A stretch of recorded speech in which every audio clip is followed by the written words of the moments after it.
दोस्तों, आज पेश है 5 श्रवण कलश और विचित्र फैसला। ये एक और चित्र है दोस्तों।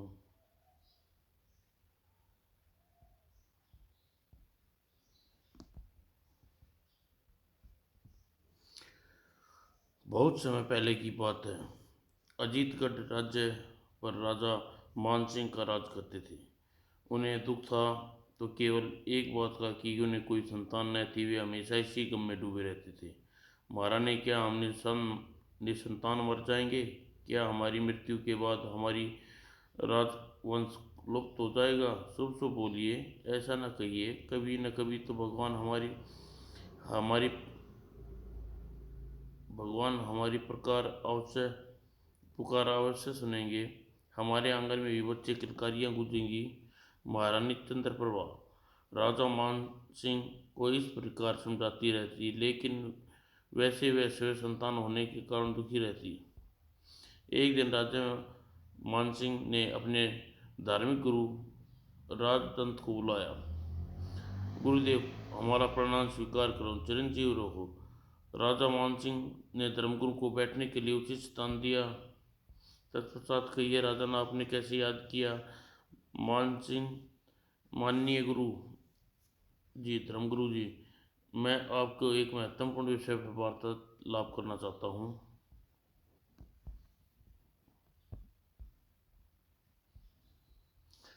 महाराज, वह विषय कौन सा है? गुरुजी, यह तो आप जानते ही हैं कि संतान न होने के दुख में हमेशा हमें हमेशा रहता है। महाराज, आपके इस दुख को देखकर अजीतगढ़ का प्रजा दुखी रहती है। गुरुजी, आज हम आपसे एक बात पूछना चाहते हैं। संसार में क्या कोई ऐसा उपाय है जिससे हमें संतान प्राप्त हो सके? अगर ऐसा कोई उपाय है तो मुझे बताइए। राजा मानसिंह की बात सुनकर धर्मगुरु सोच में पड़ गया। तत्पश्चात राजा, संतान उत्पत्ति के लिए एक उपाय है, लेकिन क्या गुरुजी? महाराज, उपाय जरा कठिन है। उस उपाय को सफलतापूर्वक संपन्न होने में मुझे संदेह है। उपाय जैसे भी हो गुरुजी, मैं करने के लिए तैयार हूँ, जल्दी मुझे बताइए। यह सुनकर महाराज, आपको वैष्णव यज्ञ करना पड़ेगा और उस यज्ञ की आहुति देने के लिए 11 ऋषियों का निमंत्रण करना पड़ेगा। यह 11 दिन तक चलेगा। यज्ञ के समाप्ति पर ऋषि मुनियों को मनचाही दक्षिणा देनी पड़ेगी। ऐसा करने पर तुम पिता बन सकते हो। यह तो कोई कठिन कार्य नहीं है धर्मगुरु जी, आप व्यर्थ में ही घबरा रहे थे। महाराज, अब मैं बताना चाहता हूँ मेरे घबराने का कारण क्या था, बताइए। महाराज, आपके दयावनल ऋषि का नाम सुना होगा? हाँ गुरुवर, सुना है। दावानल ऋषि बहुत क्रोधी स्वभाव के हैं। आपने सही सुना है महाराज। अगर आपने उन्हें पता चल गया कि आप यज्ञ का आयोजन करने वाले हैं, वे बिना बनाए ही आ धमकेंगे और आने का मतलब यज्ञ में विघ्न उत्पन्न होगा। तो आपके घबराने का कारण क्या? कोई ऐसा उपाय नहीं है जिससे उनके क्रोध से बचा जा सके? उपाय तो है महाराज। वह उपाय है दयानंद ऋषि को यज्ञ में आमंत्रित ही न किया जाए और गुप्तचाप ही यज्ञ का आयोजन किया जाए। इस प्रकार न तो दावानल ऋषि यज्ञ में आ पाएंगे और न ही हमें उनके क्रोध का सामना करना पड़ेगा। आप उचित कह रहे हैं धर्मगुरु, हमें ऐसा ही करना चाहिए। राजा मानसिंह ने उसी समय प्रधानमंत्री वीर सिंह को बुलाया। प्रधानमंत्री जी, एक विशाल यज्ञ का आयोजन करना चाहते हैं। ठीक है महाराज, प्रबंध हो जाएगा, जो आज्ञा। लेकिन एक बात ध्यान रहे मंत्री जी, किसी को कान बीच बात कर भनक न लगे नहीं चाहिए कि हम यही यज्ञ आयोजन कर रहे हैं। और इस प्रकार अजीतगढ़ में राजमहल में एक विशाल यज्ञ गुप्तचुप आयोजन किया गया। अरे, राजमहल से इतना धुआं क्यों उठ रहा है? कहीं राजमहल में कोई यज्ञ तो नहीं हो रहा? ऐसा कैसे हो सकता है? राजमहल में यज्ञ आयोजन हो तो प्रजा को पता न भी न चले, असंभव है। हमें महाराज के पहरेदारों से जाकर धुएं के कारण पूछना चाहिए। सब पहरेदारों के पास पहुंचे। क्या बात है, महल में इतना सारा धुआं क्यों निकल रहा है? क्या महल में कोई यज्ञ संपन्न हो रहा है? भाइयों, आप निश्चिंत न हो, समय आने पर आप लोगों को धुएं के बारे में खुद पता चल जाएगा। इस समय आप लोग यहाँ से जाइए, महाराज की ऐसी आज्ञा है। आश्चर्य में डूबे हुए लोग वहाँ से चले आए। और उधर राजमहल में विशाल प्रांगण में 11 ऋषि यज्ञ में आहुति दे रहे थे। भगवान, इस धन यज्ञ को सफल कर हमारी इच्छा में पूर्ण पूर्ण कर सके। इस प्रकार धीरे धीरे 10 दिन व्यतीत हो गए। यज्ञ भी निर्विघ्न चलता रहा। 11वें दिन धर्मगुरु, आज एक अंतिम दिन है, यज्ञ भूमि पर चलकर आप का सम्मान करिए। जो क्या महाराज। और दोनों ही यज्ञ भूमि पहुंचे। उधर दानाल ऋषि के आश्रम में हवा में शुद्ध घी हवन की सामग्री की खुशबू आ रही है। लगता है कहीं पर किसी विवाह का यज्ञ आयोजन हो रहा है। मुझे ध्यान लगाकर इस बात का पता लगाना चाहिए, यह कहाँ हो रहा है। सोच में पड़कर दागनल ऋषि ध्यान में लगाकर बैठ गए। थोड़ी देर बाद, ओ, यह यज्ञ तो राजा मानसिंह के महल में हो रहा है। उसने 11 ऋषियों को यज्ञ में बुलाया है। तभी सहसा उसे ध्यान आया, मानसिंह तो इस प्रकार का यज्ञ में निमंत्रण नहीं दिया। यह हमारा अपमान है। हमें इसी समय वहां पहुंचकर उसे यज्ञ को असफल कर देना चाहिए। यह सोच दयानंद ऋषि क्रोध में भरकर उठ खड़े हुए, अपना कर कमंडल संभाला और राजगीरगढ़ की ओर चल दिए। हालांकि अभी तक दयानंद ऋषि के आश्रम में बहुत दूर था। अपने योग बल द्वारा वह ऋषि अगले ही पल अजीतगढ़ के दरबार के बाहर खड़े थे। जाओ, अपने राजा से जाकर कहो, दयानंद ऋषि महल के द्वार पर खड़े हैं। जो आज्ञा ऋषिवर। पहरेदार दावानल ऋषि के आने की सूचना राजा को देने के लिए एक शटल की ओर चल दिया। और एक शटल पर पहुंचकर महाराज, राजमहल पर दावानल ऋषि खड़े हैं का। और राजा मानसिंह की अवस्था देखकर धर्मगुरु पूर्ण पूछा, क्या बात है राजा? पहरेदार की बात सुनकर तुम्हारे चेहरे का रंग क्यों उठ गया? पहरेदार ने क्या सूचना दी है? धर्मगुरु, आपने जिस बात की आकांक्षा थी वही सच होगी। क्या मतलब?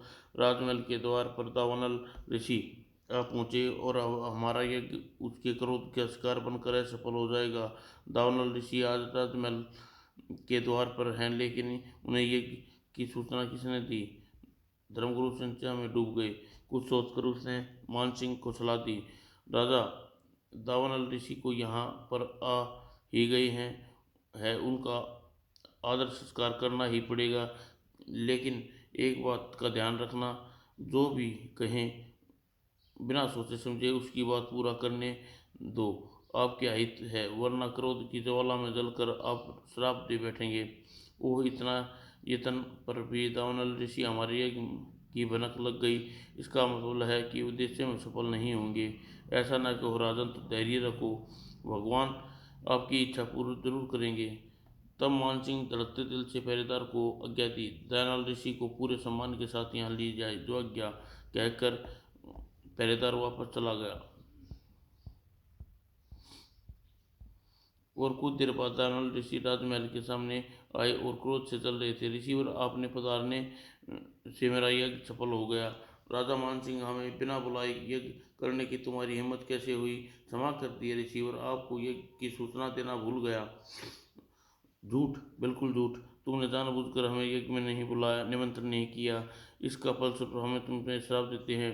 यह सुनते ही मानसिंह रोता हुआ चरणों में गिर पड़ा। ऋषिवर, क्षमा, मुझे मुझे जो भी दंड देना चाहें दे सकते हैं, श्राप न दीजिए। यह देखकर वहाँ उपस्थित ऋषि मुनि अन्य लोग शक्ति में आ गए। उनके भय था कि कहीं कुछ अनिष्ट न हो जाए।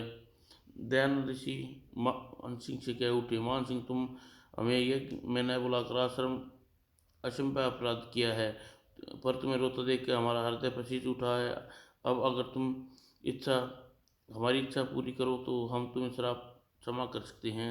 आज्ञा कीजिए ऋषि, और मुझे क्या करना होगा? यह सुनकर दयानंद ऋषि ने कहा, मानसिंह, तुम्हारे खजाने में जितना धन है वह धन सारा मुझे चाहिए। मान सिंह ने सामने हाँ कहने के अतिरिक्त कई टाला था। उसने प्रधानमंत्री वीर सिंह को खजांची कुबेर सिंह को आज्ञा दी, खजाने में इस समय जितना धन है वह सब दयानंद ऋषि को दे दो। जोग्य महाराज राजा की आज्ञा पाकर प्रधानमंत्री खजांची वहाँ से चले गए और दोनों खजाने में पहुंचे और प्रधानमंत्री वीर सिंह खजांची कुबेर दत्त से कहा, अगर खजाना सारा धन दयानंद ऋषि को दे दिया गया तो अजीतगढ़ की प्रजा का क्या होगा? खाली खजाने की राजकाली किस प्रकार किया जाएगा? प्रधानमंत्री जी, कोई ऐसा उपाय कीजिए जिससे सांप भी मर जाए और लाठी भी न टूटे। खजांची ने दयानंद ऋषि को इतना धन को देख लेकर क्या करेंगे, क्यों न इसे थोड़ा सा धन देकर टाल दिया जाए। आप ठीक कह रहे हैं, 1 लाख स्वर्ण मुद्राएं वो दयानंद ऋषि के लिए काफ़ी खजाना है, बाकी धन इधर छुपा देंगे। हाँ, यही ठीक रहेगा, इसी प्रकार खजाना की रक्षा हो सकती है। तो आइए धन इधर उधर छिपाने का कार्य करते हैं।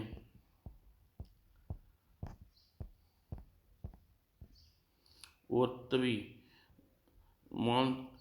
मंत्री वीर सिंह ने राजमहल के सरोवर में खजाने का बहुत सारा धन छिपा दिया और दूसरी ओर पौधों के लिए गड्ढे में मुझे धन छिपा कर ऊपर से मिट्टी डाल देनी चाहिए। खजांची ने ऐसा ही किया और तत्पश्चात 1 लाख स्वर्ण मुद्राएं दान सिंह दयावन ऋषि के पास पहुंचे। ऋषि व राज के खजाने में बस इतना ही धन था, हमें आप स्वीकार कीजिए, क्या हमारे खजाने में इतना ही धन था? दयावन ऋषि और कुल द्वारा जान गया, दोनों झूठ बोल रहे हैं। तुम दोनों क्या समझते हो, हमें कुछ पता नहीं, खजाने में धन कहाँ छिपा कर कहते हो कि खजाने में केवल इतना ही धन था। ओह, दयावन ऋषि ने हमारी चोरी पकड़ ली, अब क्या होगा?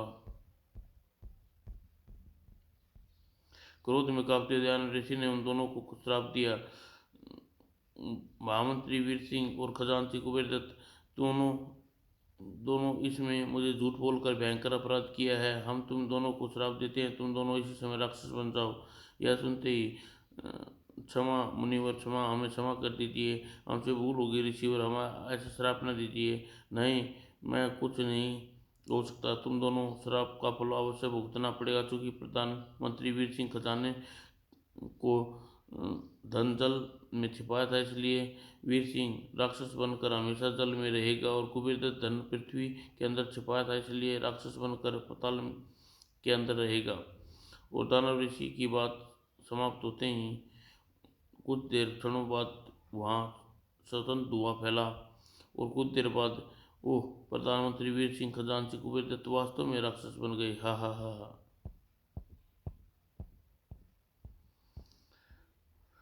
उन दोनों को राक्षसों को दावन ऋषि आज्ञा दी, अब तुम शीघ्र ही राज्य से दूर चले जाओ, अपने क्रोध की अग्नि में तुम्हें दोनों को भस्म कर दूंगा। ऐसा न करना, हम अभी यहाँ से दूर चले जाते हैं। इतना कहकर राक्षस वहाँ से चले गए और उनके जाने के पश्चात राजा मान सिंह ने भय से कांपते हुए दयानंद ऋषि से कहा, ऋषि और मेरे लिए क्या और क्या आज्ञा है?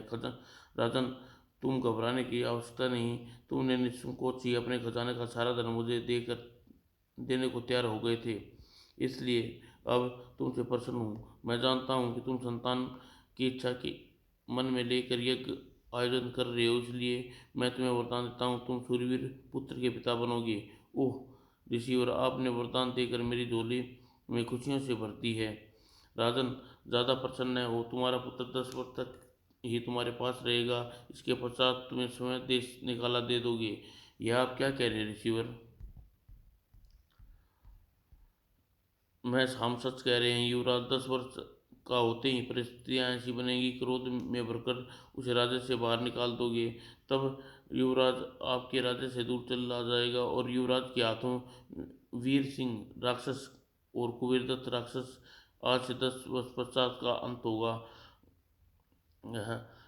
ऋषिवर, आपने यह कैसा विचित्र वरदान दिया है? एक और तो पुत्र होने का वरदान देकर हमें खुशियाँ से झोली में डाल दी, दूसरी तरफ पिता पुत्र का आजन्म जुदाई का वरदान देकर हमें कैसा वरदान दिया ऋषिवर? धैर्य रखिए, तुम्हारी किस्मत में ऐसा ही लिखा है, किस्मत के लिखे हुए को कोई नहीं टाल सकता।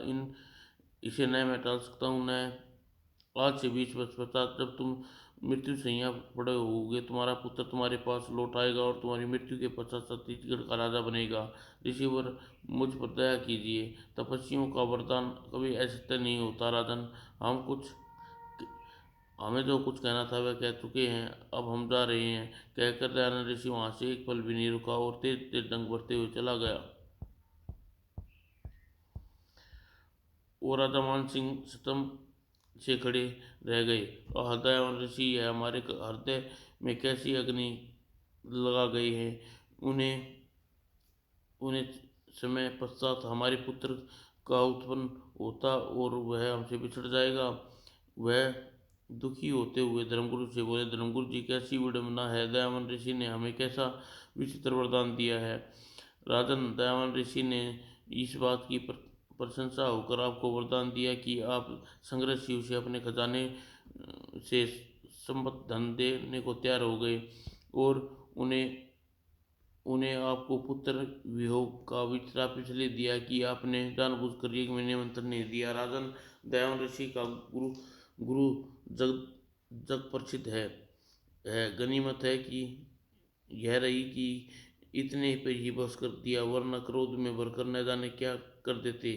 गुरुजी, उन्हें हमें ऐसा जानलेवा वरदान दिया है, यही क्या कम है। उसके पश्चात ऋषि ने यज्ञ वेदी में आयतियाँ देकर युग समापन किया। तत्पश्चात सभी ऋषियों ने मानसिंह को पुत्र प्राप्ति का वरदान दिया, अपनी दक्षिणा लेकर वहां से चले गए।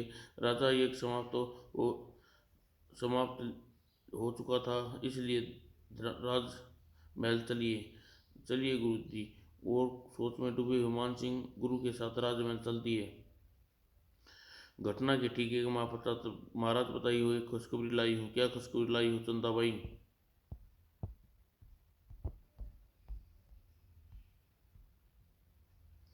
खुशखबरी आपको मुफ्त में नहीं बताऊंगी महाराज, पहले कुछ इनाम दीजिए। तुम बोलती बहुत ज़्यादा हो चंदा, कहते हुए अपने गले में पड़ा हार निकाला। वो चंदा को थमाते हुए बोला, अब बताओ क्या खुशखबरी है। महाराज जी, इतने समय पश्चात भगवान ने आपकी सुन लिया है, महारानी माँ बनने वाली है। क्या तुम सच कह रही हो चंदा? ओह, हम पिता बनने वाले हैं। लगता है दानवीर ऋषि का वरदान सच होने वाला है। और प्रसन्नता में डूबा मान सिंह अपने गले में दूसरा हार भी निकाला और वो भी उपहार के रूप में चंदा को दे दिया। वो तत्पश्चात ही महारानी चंद्रप्रभा के कक्ष में पहुंचा। महारानी जी, चंदा ने हमें जो कुछ भी बताया वह सच है। हाजी महाराज, कहते हुए महारानी चंद्रप्रभा लाज से चेहरे के हाथे में ढक लिया। तभी कुछ सोचकर महारानी उदास हो उठी। यह देखकर, यह क्या महारानी, आप उदास हो गई? आपको जानकर प्रशंसा हुई। ऐसी बात नहीं है महाराज, हमारा परिचित अभिलाषा पूर्ण होने वाली है। मौके पर हम भला प्रशंसा क्यों नहीं होंगी। कहते हुए महारानी ने हंसने का सफल प्रयत्न किया। नहीं महारानी, आप मुझसे कुछ छिपा रही हैं, सच सच बताइए। आपकी उदासी के कारण महाराज जी, सच है कि मैं गर्भवती जानकर मुझे प्रशंसा से झूम उठी थी। लेकिन दूसरा दूसरा सहसा ही मुझे दावा दावानल ऋषि का वरदान भी याद हो आया। उसने कहा था 10 वर्ष पश्चात हमारा बेटा हमसे बिछड़ जाएगा। यही सब सोचकर मेरा दिल इस पर उदास हो गया। महारानी होनी को कोई नहीं टाल सकता। निराश होना छोड़ दो। इस समय निराश होकर तुम्हें कोई प्रशंसा व खुशियाँ मनाने का है। वो जैसे ही अजीतगढ़ में प्रजा को यह पता चला कि महारानी चंद्रप्रभा गर्भवती है, तो सचमुच ही सारे राज्य में खुशी की लहर दौड़ गई। पूरे राज्य में दीप जलाए गए और उत्सव आयोजन किया गया। भगवान, हमारे राजा की सुन ली। हे भगवान, तेरे घर देर है अंधेर नहीं। भगवान, जैसी तूने राजा की सुनी वैसी ही सबकी सुनना। और ठीक 9 महीने बाद महारानी चंद्रप्रभा को एक सुंदर पुत्र का जन्म दिया। महारानी, आज हम बहुत प्रसन्न हैं। आज हमारे मस्तक पर संतान होने का कलंक मिट गया। मैं आपकी भावनाओं को भली प्रकार से समझ रही हूँ महाराज। युवराज के जन्म की सूचना पाते ही सारे नगर राज्य में उल्लास छा गया। घर घर में बधाइयाँ दी जाने लगी और शुभ मुहूर्त निकाल कर युवराज का नामकरण हुआ। युवराज का नाम ज्ञान सिंह रखा गया। आपने युवराज का नाम बहुत अच्छा रखा है राजपुरोहित। और जब महाराज युवराज ज्ञान सिंह को किलकारियाँ गूंजने लगी, ए मेरे लाल और धीरे धीरे युवराज 5 वर्ष का हो गया। धीरे धीरे हर तरह की विद्याओं का अभ्यास करने लगा।